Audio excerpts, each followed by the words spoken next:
L'église du Val-de-Grâce, c'est Anne d'Autriche qui a voulu construire cette église pour remercier le ciel d'avoir donné l'enfant tant rêvé. C'est une histoire d'amour qui se termine avec une église. Donc, on peut le voir ça comme ça.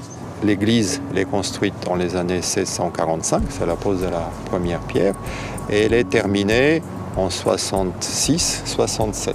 Et c'est effectivement un des édifices les plus remarquables de l'histoire architecture classique française.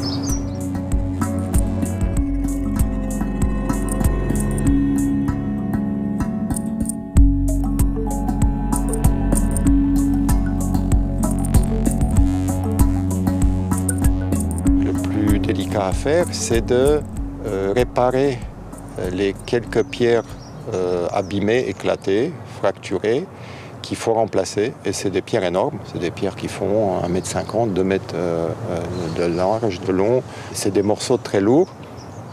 Et ces pierres se sont abîmées parce qu'il y a toute une armature qui ne se voit pas, une armature métallique qui a été mise en place au XVIIe siècle pour tenir ces ouvrages qui étaient assez sollicités, assez comprimés. Donc on a fait appel au métal. Il y a beaucoup de fer.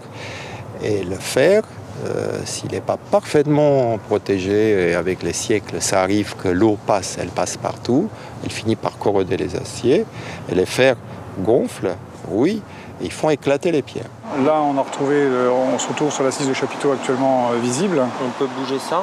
Ouais. Ça, on va le déplacer. Et ça, tu vas le déplacer latéralement. Nous sommes en train de démonter le fronton supérieur sur lequel, donc, vous pouvez voir, nous avons déposé à peu près entre 8 et 10 tonnes de pierres et de moellons, de manière à pouvoir accéder sur les tirants et les chapiteaux qui se trouvent en dessous. Voilà, sur lequel nous avons des désordres, puisque toute la partie droite de ce fronton déversait et descendait au vide.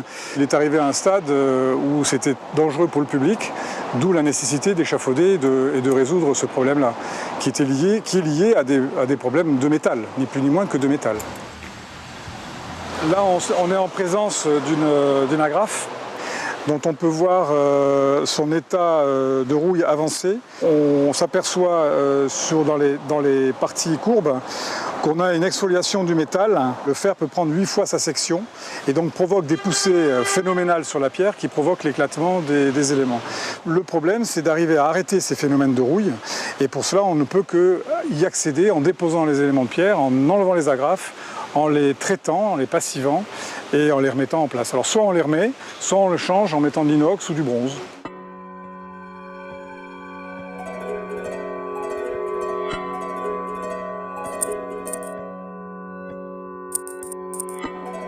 Autour de la coupole, à la base du tambour, on avait 16 génies qui sont des éléments énormes. Ils font 3,50 m de haut, donc plus grand que moi, qui faisaient le tour.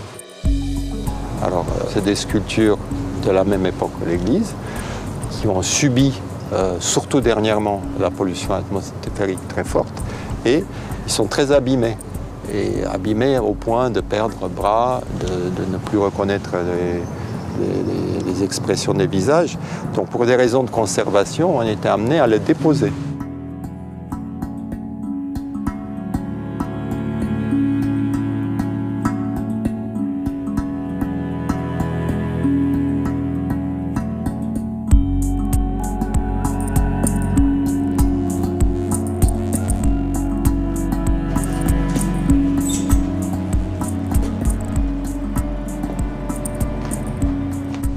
Et nous sommes avec un projet d'étude pour les remplacer par des copies. Donc on remettra en haut du dôme les copies parce que ça va redonner ce mouvement qui manque aujourd'hui. L'édifice il est appauvri, il manque cette belle présence, cette touche humaine.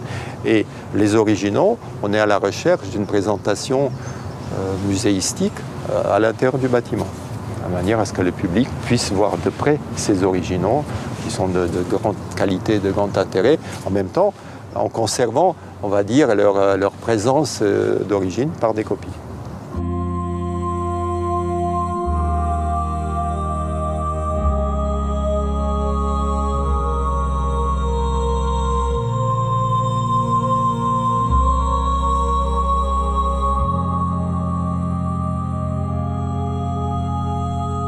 Ces lettrages, nous les avons récupérés dans différents états, on va dire, d'usure.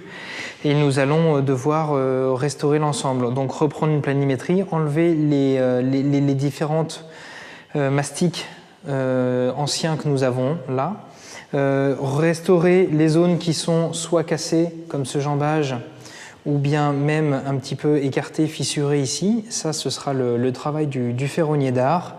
Et une fois qu'elles seront restaurées, nous pourrons les passer à la micro-abrasion afin d'enlever vraiment tous les résidus de colle, d'enduit ou même de dorure.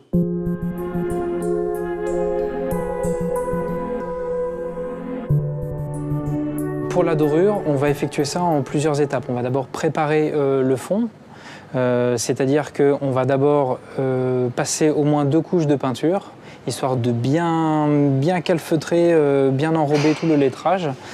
Et après, nous allons poser une miction qui va servir comme de colle pour pouvoir appliquer après la feuille d'or sur le lettrage. Étant donné que ça va être un lettrage qui va subir les intempéries, c'est une miction teintée et solvantée. Donc, ce qui veut dire que dans le temps, en fait, ça va durcir et ça va bien conserver la feuille d'or. Pour un bon travail de dorure, il faut déjà travailler hors poussière et si possible hors vent. Parce que la feuille d'or faisant à peine 1 micron, le moindre souffle la soulève et puis peut l'emmener n'importe où. En l'occurrence, nous avons choisi une feuille d'or qui est transférable. C'est de l'or transfert, on appelle ça, et il repose sur une feuille de papier de soie. Donc ça nous permet de travailler même en extérieur si on doit venir faire des retouches après par la suite.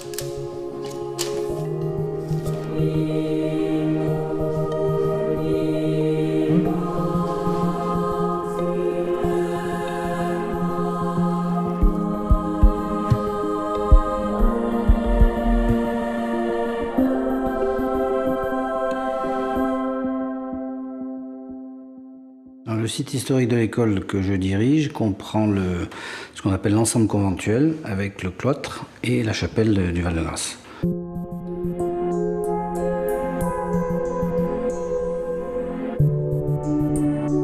Actuellement dans le site historique il y a l'école, il y a le musée des services santé,